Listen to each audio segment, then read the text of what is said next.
일본 영화가 전 세계를 압도하고 이끌던 시절이 있었습니다. 바로 1960년대 미조구치 겐지, 오즈 야스지로, 구로사와 아키라로 대변되는 3대 거장들이 활약했던 시기였죠. 당시 일본 영화는 제작 편수도 연간 5,600편에 달했고 1년에 일본 관객이 10억 명을 넘길 만큼 독보적으로 영화 사랑이 대단했습니다. 그 시절 칸이나 아카데미 같은 평단에서 상이란 상은 다 휩쓸고 다녔죠. 특히 라쇼몬과 지린의 사무라이로 대변되는 구로사와 아키라 감독의 두 작품은 세계 영화 사상 10대 영화에 선정되기도 하는 등 영화 전반의 문화를 이끌었던 선구자로서 그 영향력은 엄청났습니다. 서구적인 테크닉에 일본적인 절제미를 결합해 독특한 화면 구성을 구현했던 구로사와 아키라는 후에 스필버그나 오삼, 릭배송, 미야자키 하야오 같은 당대의 거장들의 스승이자 교과서 같은 역할을 했습니다. 하지만 지금은 어떤가요? 2024년 현재 일본 영화는 그 끝을 모르게 추락했습니다.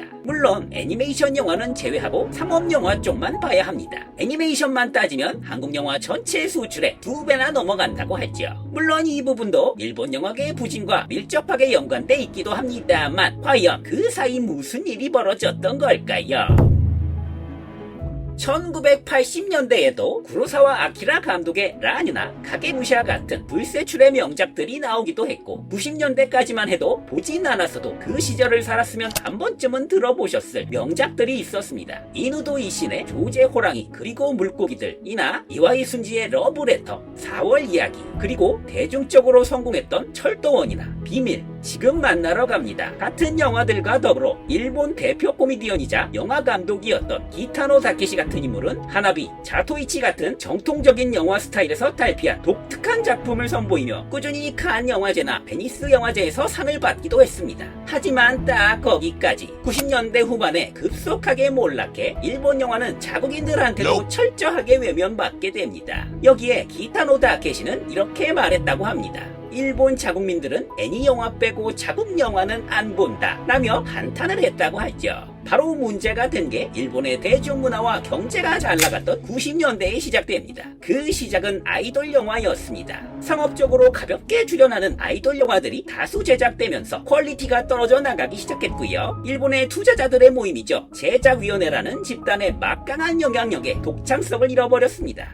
영화를 투자해주는 건 좋은데 영화 만드는데 간섭을 너무 하는 거였죠. 각본도 출연진도 자기 마음대로 다 바꿔버립니다. 원래 이런 건 감독에게 일임해야 하는데 일본에선 감독 월급도 낮고 배우도 안 해주며 고분고분 말을 안 들으면 이마저도 잘라버렸습니다. 이렇게 투자자들 힘이 막강하니 이 투자자들이 불안정한 모험수를 잘 안 두겠죠. 바로 안정적인 기대 수익만 추구하다 보니 고정팬이 확보된 애니메이션 원작으로 눈을 돌리게 됐습니다.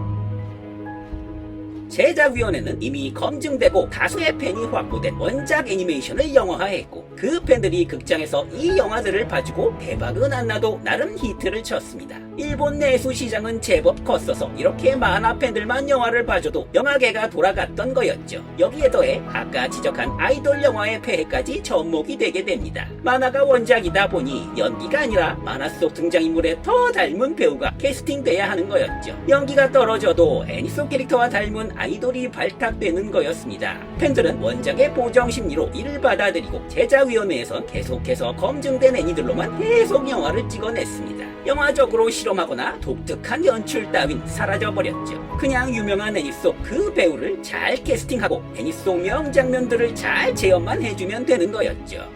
저도 쏟아지는 쓰레기 같은 퀄리티의 애니 영화들 중에 바람의 검심 시리즈나 사토 신스케 감독이 연출한 좀비 영화 I am a hero나 킹덤 같은 영화들은 꽤나 재밌게 봤습니다만 이마저도 오리지널이 아닌 애니 원작들이었죠.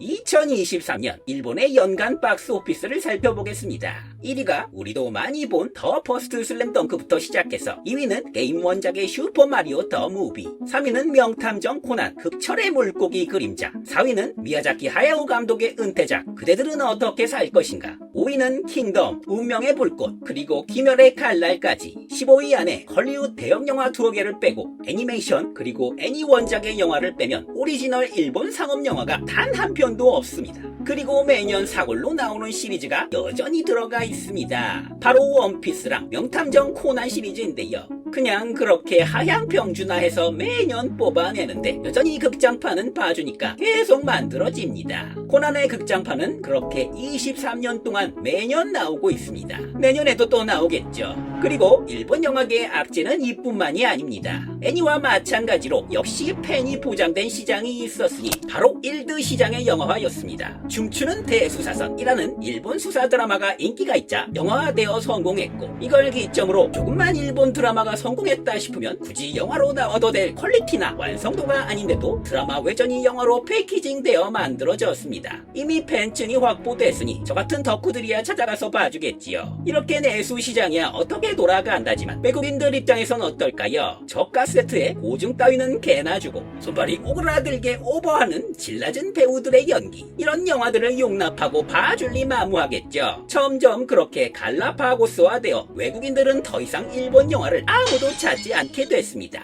이 구조가 바뀔 수 없는 게 일본 영화계는 도호라는 독보적인 독점 기업이 있습니다. 일본 영화나 애니 좀 본 분들은 영화 시작 전 이 로고를 많이들 보신 적 있으실 겁니다. 우리나라도 제작에 배급도 같이 한다고 CJ 같은 기업이 욕을 많이 먹지만 CJ는 도호에 비하면 발끝에도 미치지 못합니다. 혼자서 영화관 사업부터 시작해 영화 애니메이션도 함께 제작하고 배급도 하고 아이돌 연예 기획사까지 다 합니다. 자기가 만들어서 자기 영화관에 걸어 박스 오피스를 결정하는 구조인 겁니다. 이런 환경에서 일반 작가주의 영화나 독립 영화들이 살아남을 수 있을까요? 또는 누가 영화를 만들겠다고 꿈을 꿀까요? 우리나라 영화계도 요새 힘들지만 일단 툭칠란 감독이 있으면 그래도 믿어보고 투자하는 한국 영화에 비해 일본 영화계는 미안하지만 앞으로도 도저히 좋은 전망을 해줄 수가 없겠네요.